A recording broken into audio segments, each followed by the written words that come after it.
जब मैं गिरूं मुझे उठाना। परमेश्वर की करुणा पर ध्यान दीजिए। आज विश्व के काफी लोग कोरोना पर ध्यान लगाए हैं। यह सच है कि हमें कोरोना पर ध्यान लगाना है, सतर्क रहना है, सावधानी बरतना है और तो और सोशल डिस्टेंस बना के रखना है। लेकिन मैं आपको बताना चाहता हूँ, इस कोरोना महामारी से भी बढ़कर परमेश्वर की करुणा है। उसकी करुणा पर आपकर मुझे ध्यान लगाना है। ये जो कोरोना वास्तविक में भयंकर तबाही मचा रहा है पूरे विश्व को, क्योंकि विश्व की डॉक्टर्स और विश्व की वैज्ञानिक इसके सामने घुटने टेके हुए हैं। कोई भी किसी प्रकार का वैक्सीन इसके लिए तैयार नहीं है, किसी के कंट्रोल में नहीं, ना तो प्राकृतिक का और ना किसी प्रकार का मेडिसिन का। लेकिन मेरे प्रिय परमेश्वर के लोगों, ये कोरोना से भी बढ़कर पावरफुल परमेश्वर की करुणा है। आज आपको मुझे परमेश्वर की करुणा पर ध्यान लगाना है।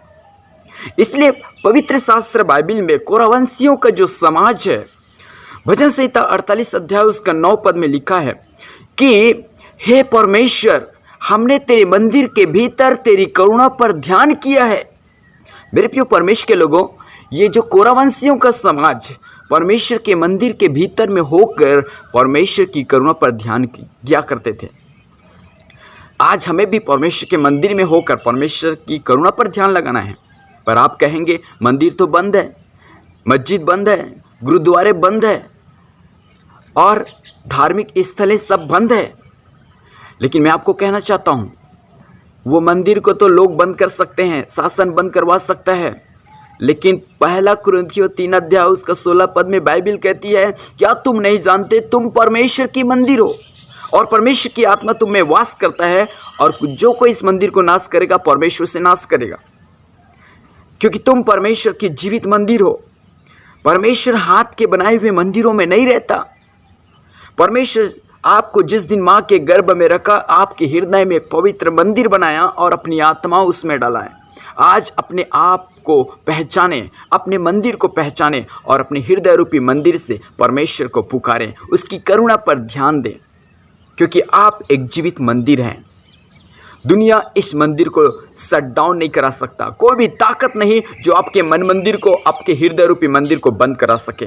आप अपनी हृदय रूपी मंदिर से इन कोरावंशियों के समान हम परमेश्वर की करुणा पर ध्यान लगाएं।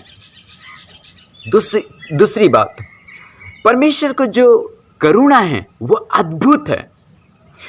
भजन संहिता 17 अध्याय उसका 7 पद में लिखा है, तू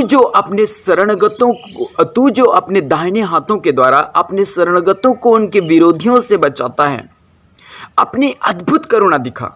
सो मेरे प्रिय परमेश्वर के लोगों, हमारा जो परमेश्वर है वो अद्भुत रीति से अपने शरणगतों को उनके विरोधियों से बचाता है।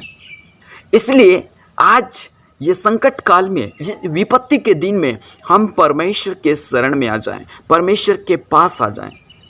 परमेश्वर आपको मुझे भी बचाने के लिए, छुड़ाने के लिए सामर्थ्य है। वो अद्भुत करुणा में परमेश्वर है, इसलिए उसके करुणा के निकट में आकर परमेश्वर पर ध्यान लगाएं।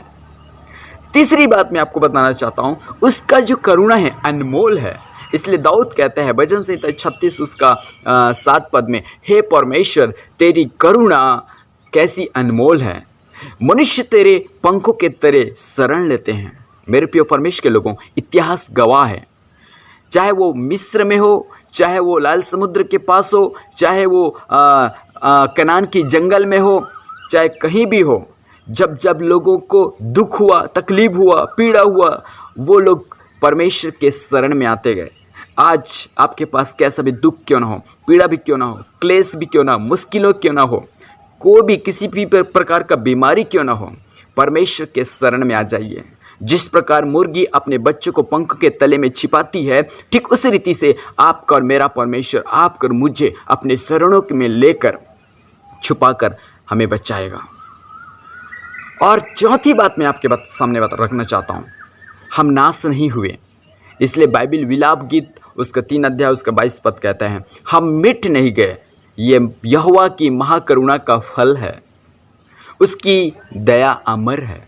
मेरे प्रिय परमेश्वर के लोगों, कई ऐसे लोग जो नाश हो रहे हैं, मर रहे हैं, लेकिन आप पर मुझ पर परमेश्वर की महाकरुणा है, जो हर एक दिन आप और मैं नए नए दिन नए नए रोशनी को देखते हैं। सो मेरे प्रिय परमेश्वर के लोगों, आज आपको और मुझे ज़रूरत है कि हम परमेश्वर की करुणा की ओर ध्यान लगाएं। इस करुणा से कई ज़्यादा पावर परमेश्वर की करुणा है, वो सामर्थ्य है, वो अद्भुत परमेश्वर है। उसका जो करुणा है अद्भुत करुणा है, अनमोल करुणा है।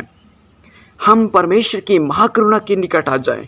परमेश्वर आप पर मुझ पर दया करेगा, क्योंकि वो करुणा का सागर है। एक और बार मैं आपसे कहना चाहता हूँ, परमेश्वर पर ध्यान लगाइए, परमेश्वर की करुणा पर ध्यान लगाइए। ये सही समय है। आज चर्च, मस्जिद, गुरुद्वारा, हर एक धार्मिक स्थल बंद है। आप अपने मंदिर से पुकारिए, पुकार कर देखिए, यीशु आपके लिए खड़ा है।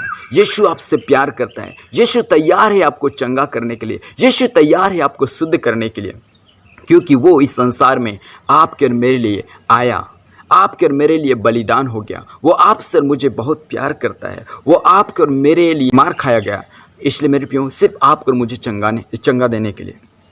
आज उस यीशु पर विश्वास करें। जब यीशु 39 कोड़े मार खाया, लहू बहाया, उसके लहू से आप और मैं शुद्ध होते हैं। यीशु मुर्दों में से जी उठा और जी उठ के अपने पिता के दाहिने में बैठा है। वो आज भी आपके मुझे मेरे लिए दुआ करता है। ऐसे जीवित और सामर्थी और ऐसे प्रेमी परमेश्वर के निकट में आप और मैं आइए। प्रभु आपको बुला रहा है। प्रभु यीशु आपसे प्यार करता है। करुणा से तेरी नया दिन दिखाता है, ढाल बनकर मेरी मुझे बचाता है।